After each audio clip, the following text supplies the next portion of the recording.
Hey everybody, so we're going to go over the Bridgeport mill. These are all mills. We have 1, 2, 3, 4 mills. We have 2 of the Bridgeports, who are probably the most popular ones on the planet. And so I think the first thing we should do is how to take cutting bits in and out. And so basically, if we want to get something in or out of here, it's important how to do that. So the first thing is that this knob here, this knob, if it's loose, it kind of operates like a drill press. You can use a mill like a drill press. But we want to have this all the way up and locked, so this can't really move. And then up here, we can now see this thing called a drawbar. And so we're going to put a wrench on this, and I'm going to pull the wrench this direction. But when I pull it, notice how down here it's spinning. So I really can't loosen it. So what you have to do is, this is called the brake here. So I'm going to push the brake or pull it, but I'm going to push it hard. That's going to lock in the spindle. So now this is locked in. And now I'm just going to loosen it. And we're going to loosen it 1 full turn. So up here on the drawbar, we're shooting 1 full turn. That's it. The next step is we're going to hold on to the end mill.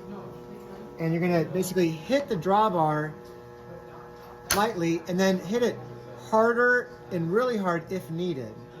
But as long as the person before you didn't tighten it too hard, it should come out. You don't want this to drop down, because if this drops down and that cracks, it's like, $100 down the toilet. So basically, you want to get this out safely. And then I'm going to keep loosening the drawbar and out. What's going to happen is this spindle, this R8 spindle, is going to come out. And so we can put the spindle back in here. But I just want you guys to see this real fast. You'll never take this drawbar up, but I just want you to see what's happening. Is that the drawbar basically is tightening, and then as it gets pulled up, these little slits come together and tighten it together. So that's kind of how the bits come in and out. Now let's say I want to put a new cutter, and let's say I want to put this cutter in. I've had this one. So this doesn't fit, and so that's not going to work out for me, but maybe this one will. Yeah, that's it. So it's a tight fit. So this is straight shank, straight, and when I go to put it in, notice there's this slit right here, and it doesn't want to go up. But if you rotate this, you'll find the spot it does. And so you're going to push it all the way up right here, and I'm going to rotate so it goes up. So now I'm going to push it all the way up. Now some of you might need a ladder, but I'm pretty tall. But you're going to tighten the drawbar. Just hand tight, and if you do it hand tight, you're going to carefully now let go here. Make sure it doesn't fall down. So it's hand tight. So now we're going to do the opposite we did before. We're going to put the wrench on, and we're going to now engage the brake. So push the brake and hold it. On the other hand, and I would say like 2 fingers, just not terribly tight. Just, you have no reason to crank it real hard. It's just not necessary. Just nice, a little more than snug, I guess I'd say. Never leave this drawbar here. That could cause a big accident, so never leave that. This has to come off. And so that's how you get bits in and out. And on this one over here, we're going to walk down here. This is probably the worst of our 4 mills, but still, it has the drill press function. So this is all the way up and locked. It has a brake here. It has a drawbar. So essentially, the same type of thing. And then over here, this one, the brake is higher. It's right here. Not to be confused with this knob. So the brake is right here, so I can push it or pull it, but that's the brake. It still has the same quill thing here. So I got the drawbar, and then the other mill is the exact same Bridgeport. So that's how you get bits in and out. Now what if you have to put a drill in? We have lots of these drills. These drills are tapered shank. They're thick and they get thinner. They taper in. So what about just putting this in here? Looks pretty good, right? But it's not safe. It's actually wobbly in there. It's not safe. So for these drills, we have to have a special adapter where this guy is going to go in and be really safe. And then we have a tool that goes in here called a drift to pop to kind of wedge this out. So just know tapered shanks go in a special adapter, but most of the time people are using end mills. Let's talk about end mills now. We have some different shapes of end mills. This is called a ball end mill. It's kind of rounded. Probably not going to be using that much. That's a ball end mill. It has 2 cutting flutes. This one you'll be using a lot. This is called a flat end mill. There's 2 cutting flutes. 2 cutting flutes. This one right here has 4 cutting flutes. This one here has also 4. This one has 2. And this one right here, it's got 6. Now, all these end mills can come into the, can come in from the perimeter and go into the metal and take metal out. What you have to know is that, notice how these end mills right here, they kind of have what I call like a dead spot in the middle. So this end mill right here, it would go down into metal about 1/8 of an inch, and then it would bottom out here and stop cutting. So the advantage of a 2 or 3 flute end mill is generally they do not have a dead spot there, and these guys can plunge down into metal and move around. They can plunge in and move around no problem. So I would say in general, I would probably pick a 2 flute flat end mill if you're doing the dice. And for most everything you're doing in class, but there's times when we need a ball end mill. So, but also just know if it's chipped, it's not going to be great, but it'll still work. But a lot of end mills are double-sided, so if someone drops this thing, you know, if that side's bad, maybe this side's good. And it's possible to sharpen it, but it's a pain.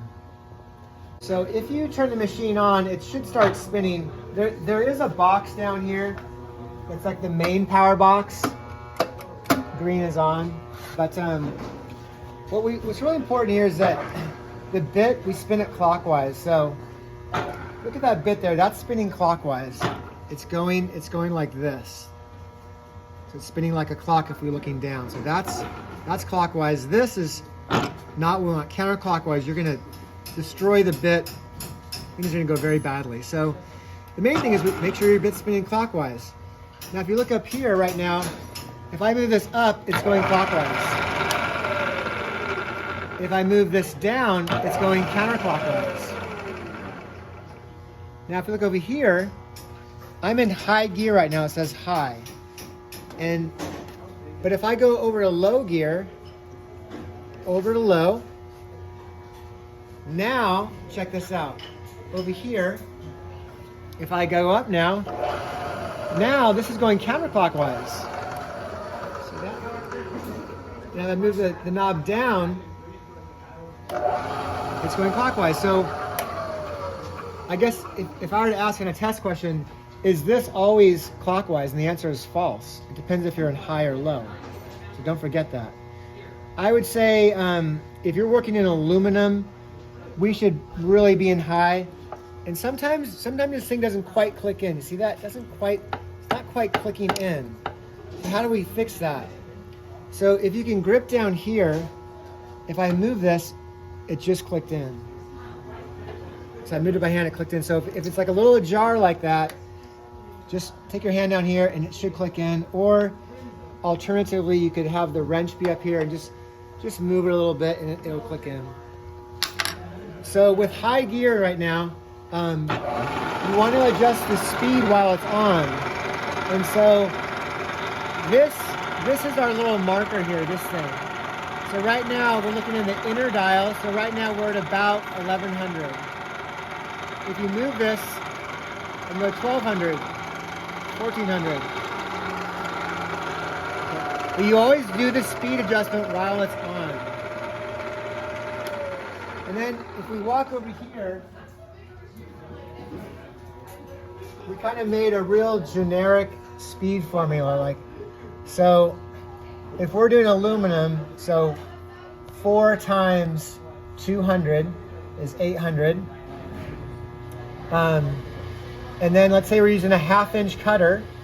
We're going to divide by, it says basically divide by the diameter of the mill cutter. So 4 times 200 for aluminum divided by 1/2 we're going to spin it at 1600 RPMs. So you use this when you want to get in the ballpark. Is that the only speed? No, you might go 20% higher or lower, but at least it gets you in the ballpark. Now let's focus in on all the knobs and stuff like that. So the first off is we have this one, which has the Y.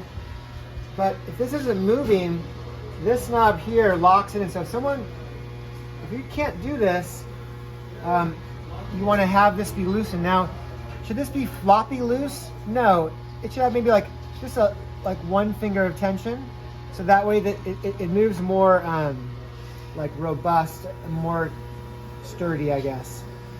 And then over here, this is our X, and again, same thing. If that doesn't move, right here we have this knob here, and this knob, if it's engaged, it doesn't work. Now, you might ask yourself, why would you ever not want that to move? Well, the machine is, if you're doing steel especially, it's less jittery and moving. So, I mean, if you ever can lock an axis, lock it down, then the machine is more rigid, I guess is the answer. Okay, next thing is we have our Z here.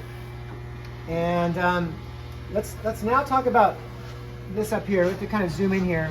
If you look at this little tick mark right here, that little tick mark right there, what we want to do to be accurate is we're going to get this at 0, and then this thing right here is going to lock it in. So now it's at 0. So each mark on here is 1,000. So if I want to go 5,000s, that's 5 right there. Now, again, we loosen this up, we set it at 0, and we lock it in. Okay, and the same is true for over here. It's the same exact thing. So, you know, every mark on there is 1,000ths, and they're all the same on our machines.